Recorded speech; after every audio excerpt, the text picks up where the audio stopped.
Tänulikud tervitused, armsad valgusolendid ja tere tulemast Valguse kanalile. Mina olen Kaia-Liisa Reinult ja tänase video pealkiri on ootamine, sest täna on mõningad sellised soovitused, mida teha siis, kui me oleme sellises ooteajas, nagu me tegelikult oleme, mis tähendab seda, et me ootame seda, et kollektiivreaalsuses teatud asjad manifesteeruks ja sest asjad on juba pandud nii-öelda liikuma.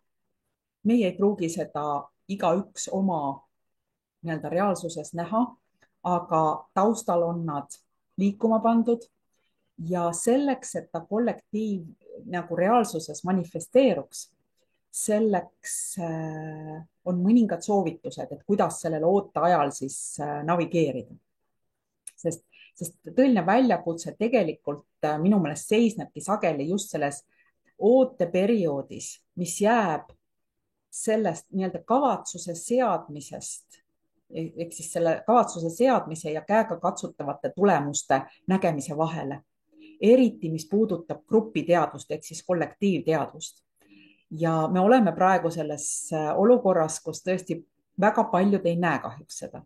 Aga pole hullu, sest siin on mõned sellised strateegiad, kuidas selles faasis navigeerida. Esiteks, selline soovitus, säilitage oma usku. Usaldage seda protsessi ja usaldage selle kollektiivse kavatsuse jõudu, sest enamik inimesi tegelikult maailmas soovib ja taotleb oma mõttes ja südames rahu, küllust, heaolu, muretut elu, mis kõik on antud nii-öelda manifesteerimisse läbi Kesara ja Nesara. Ta küll ei pruugi täpselt selliste sõnade all tulla ja ta ei tule nii-öelda ühe suure pauguga, kus see nii-öelda välja kuulutatakse, aga ta on töös ja tuleb järk-järgult. Ja mõistke ka seda, et muutused võivad aega võtta ja et universumil on oma ajastus ja see ajastus sõltub meie kõigi sagedusest, mitte millestki muust. Ja kui me oleme kannatlikud, siis see kannatlikkus näitab meie pühendumust ja usku eelseisvastesse muutustesse. Ja teine soovitus on, et jääge pühendunuks, osalege aktiivselt nii-öelda sarnaselt mõtlevate inimestega nii-öelda koos olemises, tegevustes, arutlustes ja nii edasi.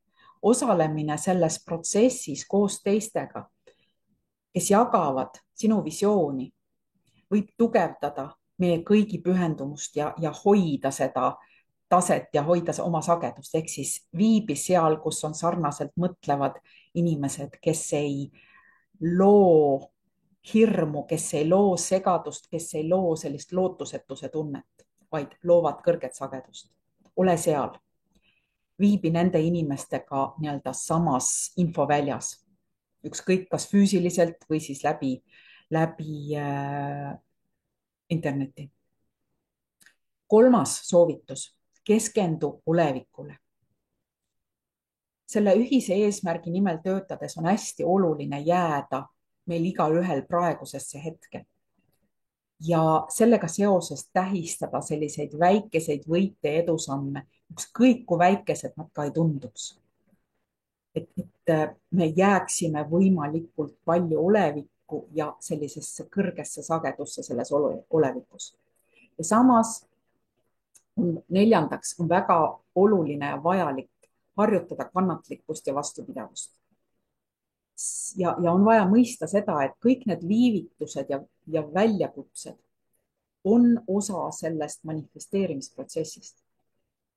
Kasutage neid kogemusi, mis te kogete siis selles ooteperioodis, kui võimalusi kasvuks ja õppimiseks ja oma teadvuse laiendamiseks. Ja viiendaks soovitus siis kasvatage, nii-öelda suurendage seda toetavat keskkonda, kus sa viibid.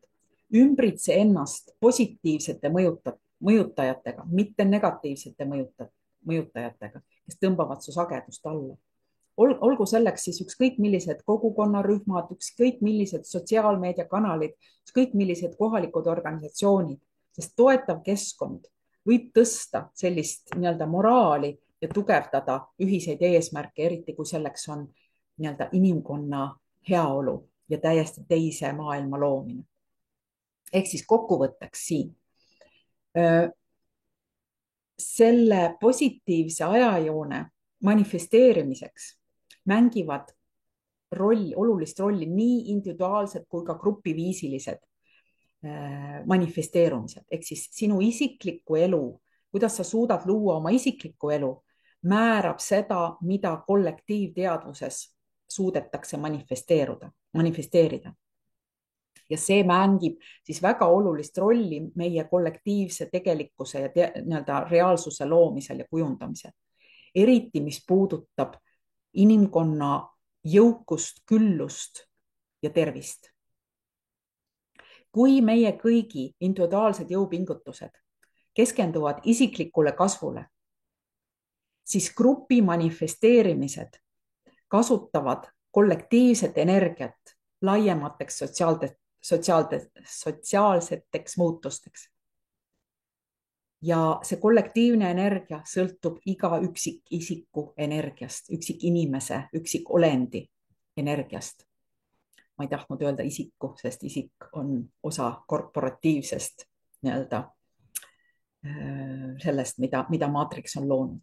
Ma mõtlen ilusat inimest. Ja kogu see teekond hõlmab tegelikult kõikide süsteemsete probleemide, milleks on siis näiteks kabalistide nende plaanid ja nende nii-öelda kõik, mis nad väliselt on tekitanud siiani, mis selle ümbertegemist samal ajal, kui nii-öelda positiivne pool üritab muuta maailma läbi erinevate protsesside, millest üks protsess on ka näiteks valuuta ümberhindamine maailmas, täiesti uue finantssüsteemi loomine, mille eesmärgiks on vabadus ja sõltumatus, mitte kontroll ja orjastamine.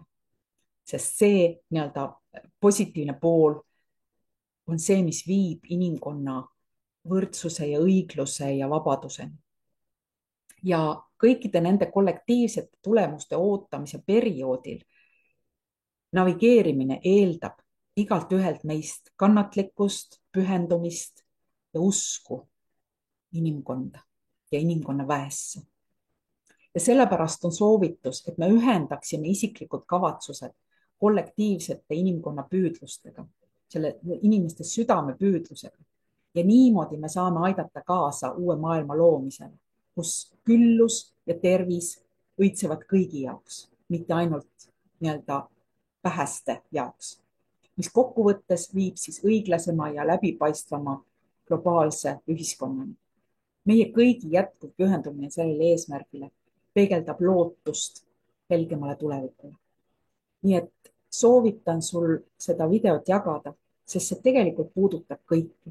Isegi kui sa ei jaga nendest maailma asjadest mitte midagi ja vaatad peavoolumeediat ja usud ainult seda, ma tean, et meie kõigi südames on tegelikult vabadus, rahu, küllus, õitseng, muretus, ilma hirmuta elu ja ilma kontrollita elu. Nii et kui see on sinu eesmärk tegelikult, siis jaga seda videot.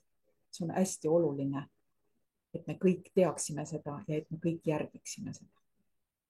Ilusat päeva sulle. Kohtumiseni.